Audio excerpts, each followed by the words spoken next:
Saúdo as irmãs e aos irmãos com a graça e a paz do nosso Senhor Jesus. Uma questão que é feita em alguns momentos é: se Jesus instituiu apenas 2 sacramentos, onde eles estão? Observemos o primeiro sacramento, irmãos e irmãs, que está no Evangelho de Mateus, capítulo 28, versículos 18 ao 20. Jesus, aproximando-se, falou-lhes dizendo: toda autoridade me foi dada no céu e na terra. Portanto, vão e façam discípulos de todas as nações, batizando-os em nome do Pai, do Filho e do Espírito Santo, ensinando-os a guardar todas as coisas que tenho ordenado a vocês. E eis que estou convosco todos os dias até o fim dos tempos. Temos aqui a instituição do sacramento do batismo, a qual Jesus instituiu aos seus discípulos, que eles deveriam apregoar as boas novas da salvação para as pessoas que se arrependessem de seus pecados e fossem batizadas no nome do Pai, do Filho e do Espírito Santo. Ou seja, deveriam ser batizadas no Deus Trino, o Deus Pai, Filho e Espírito Santo. E deveriam ser ensinadas a guardar tudo que fosse ensinado a elas. Assim, temos aqui a instituição de Jesus a respeito do sacramento do batismo. Lembrando aqui que os discípulos deveriam sair por todo o mundo e apregoar as boas novas da salvação. E quem estava fora de Israel, estava fora da Judéia, eram povos gentios, pessoas que veneravam outras divindades, que buscavam viver outras religiões. E essas pessoas não conheciam o Deus de Israel, não conheciam o Deus que enviou seu Filho Jesus para salvar toda a humanidade. Assim, deveriam receber a ministração da palavra, se arrependerem e assim, batizados através das mãos dos seguidores de Jesus. E assim temos aqui na instituição desse sacramento do batismo, uma instituição que Jesus deixou para a sua igreja terrena, da qual nós fazemos parte. Também lembrando que Jesus não passou nenhum formato de batismo, apenas que as pessoas deveriam ser batizadas com água, não importando a quantidade, e com a invocação do Deus Trino, Pai, Filho e Espírito Santo. E não especifica aqui aspersão, derramamento ou imersão, para evitar que as pessoas fiquem discutindo, gastando energias em algo que não tem importância, porque quem salva é Deus, que salva as pessoas através do seu Santo Espírito. E assim, todas as pessoas têm acesso a Deus, não por imposições humanas, regras humanas, mas pelo amor misericordioso de Deus em Cristo Jesus. Temos assim, então, o primeiro sacramento que foi instituído por Jesus. E agora vamos para o outro sacramento que Jesus instituiu, que é o da ceia do Senhor.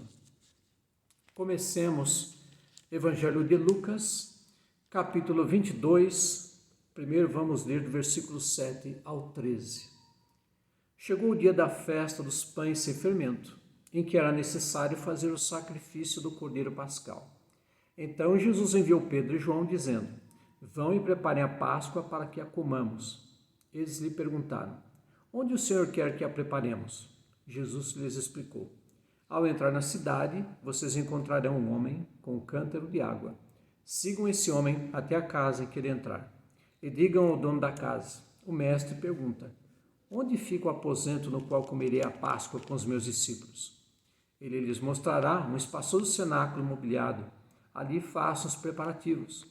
E indo, acharam tudo como Jesus lhes tinha dito e prepararam a Páscoa. Observamos aqui que para celebrar a Páscoa, Jesus precisava de um local. E esse local já estava preparado. E Jesus disse para os seus discípulos: vão e preparem, porque eu quero passar a última Páscoa com vocês. E o que era a Páscoa? Era um momento muito importante do povo judeu na época, em que celebravam a Páscoa, comiam cordeiro e pão sem fermento, e eles lembravam o significado dessa alimentação, dessa refeição comum. Quando o povo de Israel, saindo do Egito, atravessou o Mar Vermelho, saíra de uma situação de escravidão e fora colocado numa posição de povo liberto. Aqui, na instituição da Ceia do Senhor, Jesus traz um novo significado para esse momento pascal, que é agora uma refeição em comum que seus seguidores e seguidoras deveriam participar. Aqui é uma ordenança de Jesus. Não é uma sugestão, não é uma opção. É uma determinação na qual a sua igreja terrena, da qual nós fazemos parte, devemos participar. E não importa se seja membro de uma igreja tradicional ou histórica, ou pentecostal ou neopentecostal. A ceia é do Senhor Jesus para a sua igreja terrena. A ceia não é de líderes, não é de membros, não é de igrejas denominacionais. A ceia é do Senhor Jesus. Continuemos agora, versículos 14 em diante. Chegada a hora, Jesus se pôs à mesa e os apóstolos estavam com ele. Então Jesus lhe disse: tenho desejado ansiosamente comer esta Páscoa com vocês, antes do meu sofrimento, pois eu lhes digo que eu nunca mais a comerei, até que ela se cumpra no reino de Deus. E pegando um cálice, depois de ter dado graças, disse: peguem e repartam entre vocês, pois eu digo a vocês que de agora em diante não mais beberei do fruto da videira, até que venha o reino de Deus. E pegando um pão, tendo dado graças, o partiu e lhes deu, dizendo: isto é meu corpo que é dado por vós, fazei isso em memória de mim. Do mesmo modo, depois da ceia, pegou o cálice, dizendo: este cálice é a nova aliança no meu sangue, derramado por vocês. Até aqui. Temos assim a instituição da ceia do Senhor, na qual o pão e o vinho, no nosso caso o suco de uva, é abençoado, é consagrado ao Senhor. E quando participamos da ceia do Senhor, o pão que nós comemos é o pão mesmo. E o suco de uva que nós bebemos representando o vinho é suco de uva mesmo. O pão para nós não se transforma na carne de Jesus. E o suco que nós bebemos não se transforma no sangue de Jesus. É suco mesmo e pão mesmo, que nós comemos e bebemos. E quando participamos da ceia do Senhor, observamos que todos comemos uma mesma quantidade, uma quantidade igual. Nós recebemos de pão e de suco de uva. Nós sabemos que no mundo as pessoas têm posses. É um momento no culto onde temos membros que têm bastante e membros que têm pouco. Temos membros abastados e membros mais simples. E da realidade que nós observamos, há pessoas que têm condições melhores de se alimentar melhor, têm abundância de alimentos em casa, e há famílias e pessoas que têm menos, não têm abundância. Entretanto, na ceia do Senhor, todos nós somos vistos como pessoas iguais. Diante de Deus, todos somos iguais. Deus não faz acepção de pessoas. Se a pessoa tem de mais ou tem de menos, Deus nos ama e enviou seu Filho Jesus para nos salvar. Assim, no momento de ceia, a partilha é igual. Quem tem muito receberá o mesmo tanto que o que tem menos, que tem pouco. Recebemos a mesma quantidade de suco de uva, a mesma quantidade de pão.